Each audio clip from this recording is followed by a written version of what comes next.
كنا عايزين نتكلم على الناس اللي هي بتبقى شغالة في أماكن، والأماكن دي بتبقى موظفاهم بمرتبات معينة معتمدة على التبس أو البقشيش أو الإكرامية أيا كان المسمى. في ناس بتبقى شغالة في أماكن زي المطاعم والكافيهات والهايبرات والمولات والفنادق السياحية مثلا، بيبقى المكان معينهم بمرتب قليل، يعني هو عامل حسابه على إن هو الشخص ده أو الموظف ده بياخد تبس أو بقشيش من الزبون.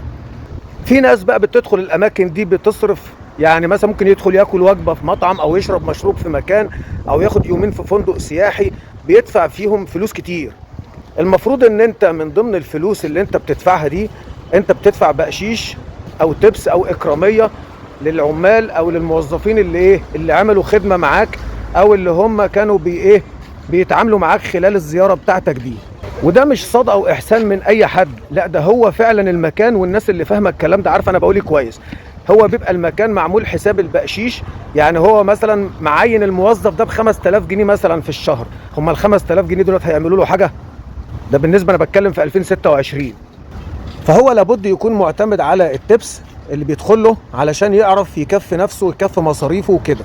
في ناس بقى بتبقى داخله الاماكن دي اذا كان مطعم او كافيه او فندق سياحي او غيره، او بياخد اي خدمه من هايبر او مول او الكلام ده كله، والعامل اللي بيعمل معاه الخدمه يا عم اديله حاجه، يعني انت مثلا ما تدفعلوش بالظبط، يعني انت مثلا هو حسابك مثلا وليكن 1000 جنيه، سيب له حاجه. وعلى فكره في حاجه مهمه اكتر، اتاكد ان هو اللي اخد الفلوس دي، لان في اماكن بتاخد التبس بتاع الاستاف. انا بقول لك كلام وانا بعرف انا بقول لك ايه.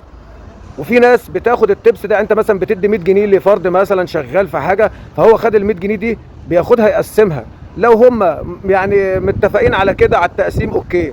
لكن في اماكن بتاخد الفلوس التبس دي من الناس، يعني مثلا لما تيجي تسيب فلوس لحد شغال ابقى سيب له الفلوس وتاكد ان هو اخد الفلوس دي، زي ما كان عمر الشريف الله يرحمه كان بيعمل، وكان عارف ان الناس اللي شغاله في المطاعم دي ما ينفعش تاخد اكل للبيت لعيالها وكده، فكان لما بيجي يطلب اكل كان بيطلب اكل كتير، وكان بيدي لهم الاكل ده مغلف ومتعبي وبياخدوه يروحوه، وبيؤمر في المطعم ان هم ياخدوا الاكل ده ويروحوه البيت.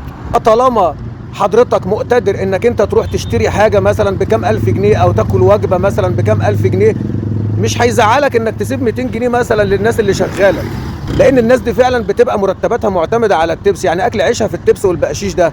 طبعا في ناس كتير جدا بتسيب فلوس، لكن احنا قلنا ان في ناس بتسيب فلوس كتير جدا كمان، يعني مثلا ممكن يكون حد داخل مثلا صرف 10000 جنيه في مكان، ممكن يسيب 1000 جنيه للاستاف تبس، المكان بقى بياخدهم، فانت تتاكد ان ال 1000 جنيه دي راحت للاستاف، ان هو الناس اللي المستحقه. بشكركم، ويا ريت تشيروا الفيديو ده عشان ناس كتير تعرف وناس كتير تاخد بالها، لان في ناس ضايعه في الموضوع ده بصراحه يعني.